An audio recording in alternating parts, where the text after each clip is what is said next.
Hello, my name is Nicolai Peitersen, and I'm the co-founder and executive chairman of Wikifactory. First of all, I would like to thank the organizers for inviting me to this very timely conference around open source and open source for good.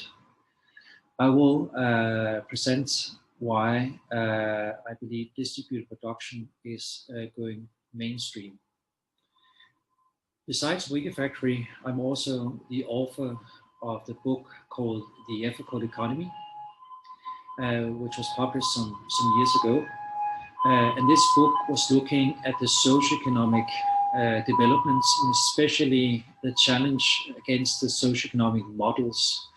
So until recently, you could say the most dominant model was the neoliberal model, where it was all about developing proprietary products, protecting them with IP, market them to consumers, and then compete in terms of price on a marketplace.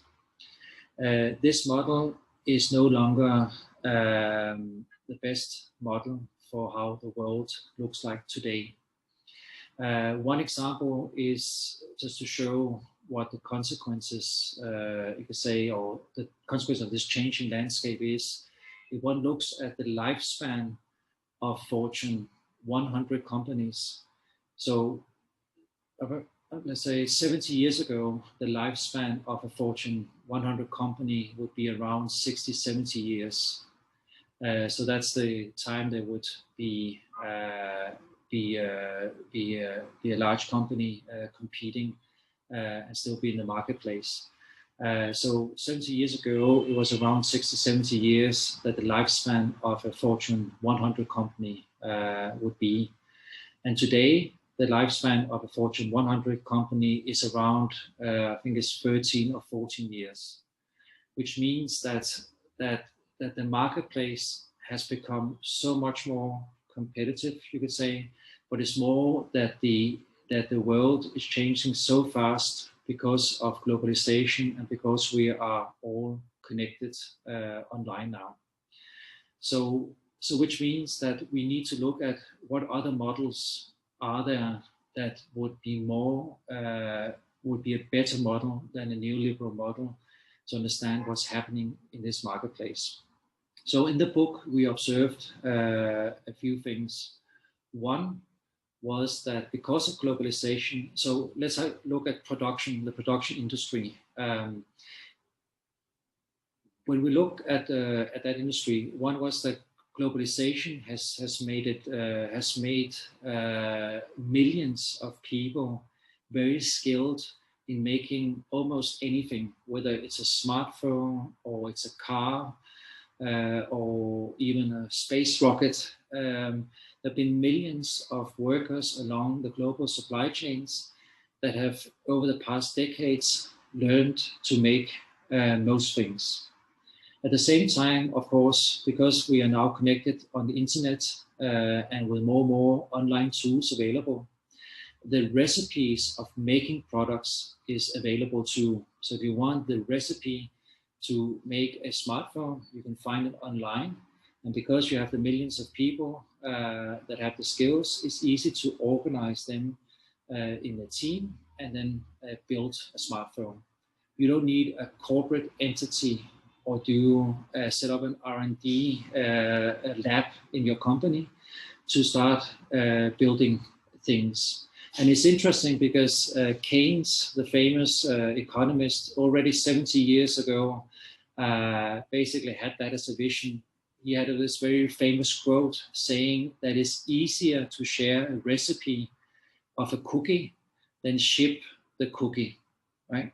So and that's what our existing system have been for the past many decades, is that we wanted to produce things, cookies, one place, and then ship it to everywhere in the world.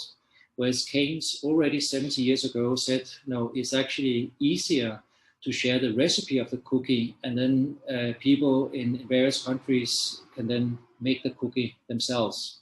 And this is exactly what we're seeing now in the production industry, and this is why I co-founded Wikifactory. Wikifactory is today the fastest place on the web to make physical products with just a laptop and an internet connection. This we are making possible by enabling online tools to both collaborate on designing the product to all the way from the design to the production stage. So all of these different softwares that is needed along that value chain from design to production have so far been proprietary software provided by large software companies. But we're seeing a trend now, and Wikifactory is one, where these softwares are being made available on the web at a fraction of the price or for free altogether, which enables these millions of people around the world that have the skills to build to have the tooling they need to go from design to production, and therefore enabling very fast product development and very empowered ways of incubating a product business. This is interesting because the manufacturing industry is the backbone of an economy. It's a $35 trillion market. And that market has not had its wet moment yet. And if we're looking at changing a system in itself, there's no better place than the backbone of the economy, such as the production industry. We have seen some developments in the market already in terms of making it more intelligent. First, with the Internet of Things, which is connecting all the various devices to provide solutions that can be supportive in terms of providing the right information, the right data for what is needed. Also, we've seen a big trend around industry, what we call Industry 4.0. And 4.0 is all, for my part, is more about that the existing players are driving efficiencies and productivities within their own value chain than really it's about a new model. So this model is being challenged currently by COVID. Not so much Industry 4.0 as such, but the existing production system. COVID made it very, very clear that a global supply chain is vulnerable. And COVID showed that the supply chain is not very resilient today. And it got disrupted during the past 9 months or 10 months now. And the manufacturers or the industry itself believe that this will probably stay impacted for both in the medium term and long term, which means that we do need a different model to cope with vulnerable supply chains. So, as I said, we have these millions of people that now have the skills on the marketplace. And we estimate it's around 15 million product developers that are today working in virtual and dispersed teams across the world. And they are not only meeting virtually to talk, but actually develop products with the right tooling from design to production. So it's the entire product development lifecycle that is having its web moment, not just digitizing the manufacturing side. So we have seen before that an industry that becomes digitized gets disrupted, both in terms of the business model as well as which players are gonna rise and start dominating that market. We've seen it in media, We've seen it in video, like when YouTube came, in audio, in finance. Finance is interesting at the moment, right? The traditional banks are being outcompeted by online services, banking services, payment services, etc. We see it in insurance companies, in academia, logistics, and many other places. So every time industry gets digitized, it gets disrupted. We saw it, of course, the most famous case is, of course, what happened in the software world with the open source software. So back in the 90s and the 2000s, open source software was regarded more as an activistic, approach to development. But as more and more solutions grew, and the quality of those solutions became better and better, it started to become more dominant in the marketplace. And now I don't believe that there's any large companies that are not building their products or services on top of open source code. We can also see it in terms of the stats that where only 5 years ago there would be around 5 billion or 7 billion US dollars invested into open source companies. Probably in 5 years, that number will be around 120 billion US dollars invested into open source companies. So this trend is not marginal any longer. It's becoming more mainstream. It's also estimated that currently there's more than 1 million open source projects being developed. So it's very much becoming the mainstream of an economy today. Back in March, when we saw the global supply chains being disrupted, then the national industries were obliged to find new ways of delivering medical equipment to the market. And that's when we discovered that, let's say, a ventilator that from a health tech company would normally cost $7,500 US, suddenly could be made for just $75 US, so only 1% of the market price. And that's because that the open source hardware community came together online and very quickly in the face of the crisis we all faced, developed open source ventilators that were as good as the health tech ones, and could be provided, downloaded, made locally where it was most needed. So that was a very good example of how we see the industry developing in the future. It seems that a distributed, decentralized system of designing and prototyping manufacturing products on demand, just with an internet connection, is not just crisis ready, but future proof. So if we were to adopt this more widely and the industry starts to apply this, what we will see is that it will not just change what, how, and how much we produce, but it could change also how we consume products too.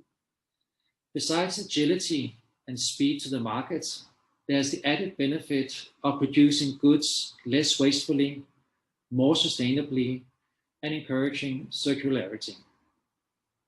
On Wikifactory, some of these innovations we've been seeing from our community of more than or close to 60,000 engineers, makers, and designers are making real impact.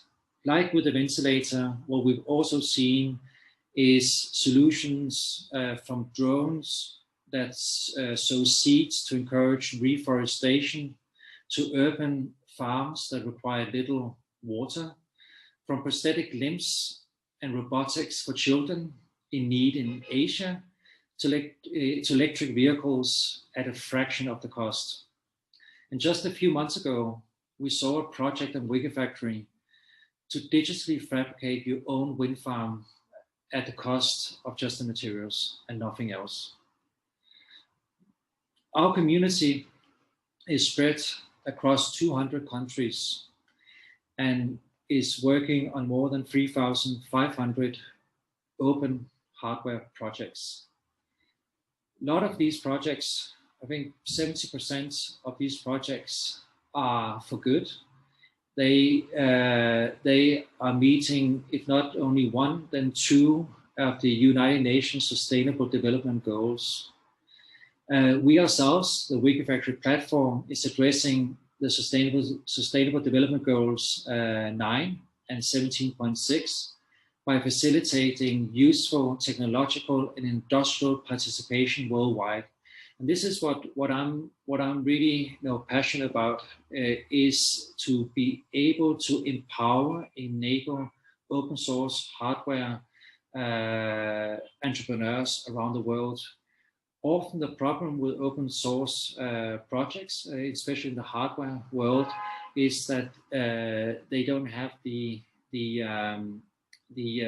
support to scale the business, and it becomes more hobby projects. And this is the reason why we started Wikifactory, was to enable open source hardware projects to scale and incubate as global product businesses. The ingenuity of the open source hardware community is staggering, and we hope that we can contribute that these solutions will be developed faster, better, and at scale, and being delivered where the needs are globally. On Wikifactory, there's around 100 organizations also, and as probably many of you know, the network of Fab Labs are using Wikifactory as their project repository and tool. Many of these organizations, 30%, are dedicated to developing products, for example, disaster relief zones. And here there's a very interesting case with Field Ready. So Field Ready is kind of like the engineering equivalent of Doctors Without Borders. They have a online distributed community of engineers who provide on-the-ground solutions in developing countries and crisis zones using digital fabrication technologies. So in crisis areas, they would have a 3D printer. They would, with an internet connection, being able to address local problems in the humanitarian area or crisis zone, being able to engage their global community of engineers and product developers to develop the solution, download it, and print it on the 3D printer, and immediately apply it in the crisis zone they're in. And this is like with the ventilator, a good example where there's broken supply chains, what models would then work. And a global platform for innovation with a localized production system is what is the most resilient, as we saw also with COVID. And there are many of these great examples that is becoming more and more prominent on the marketplace. So this raises a number of questions that, when it's clearly a very powerful model to organize the means of production and the means of developing products globally. What if that we started to encourage the large commercial companies to open up and see that this global community of makers and open hardware developers can be an extended R&D team for them. What we'll probably see is a much faster and much more need-based development from these companies. We are talking with a lot of these companies for them to test and try open innovation and do challenges, on Wikifactory. So we hope that we can change a bit the existing commercial companies to understand the power of open source hardware developments through some challenges, and therefore mirror what happened in the software world decades ago.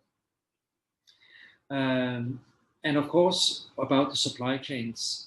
Clearly, we need now to enable a distributed supply chain, so that a single person in, the say, Nepal, who's developing, who has an idea for an open physical product, would be able to within minutes build a team online with the right skills to develop that product, and being able to access a global production system, which can be which purely will be driven by demand, or on demand.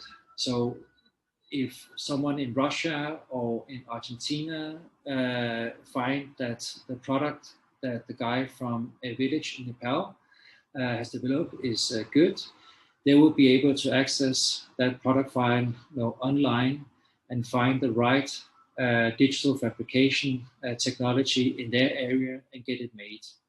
And this opens up for a totally new business model for hardware, where it's not about you producing the product yourself and then ship it and then and have a price on that that you earn on, but making your designs available and get maybe some sort of royalty on top of it. So what we saw in the music industry is probably what will happen in the hardware industry too. So if we could build a single online infrastructure where we're able to plug in every element of the supply chain, so both big industry, individuals, engineers, and all sizes of factories can collaborate, design, prototype, and manufacture on demand at scale and exactly where the product are needed, wouldn't that be a much, much bigger industrial transformation than Industry 4.0? And that's exactly what we're trying to do at Wikifactory, both with our platform and with the collaborations and partnerships we are fostering. We believe that distributed production is not the future. It is happening right now and it's becoming mainstream. Along with other innovative and progressive businesses, we are working to make sure that smart design and production tools are affordable and available to every single person in the world. So anyone can produce anything, anywhere.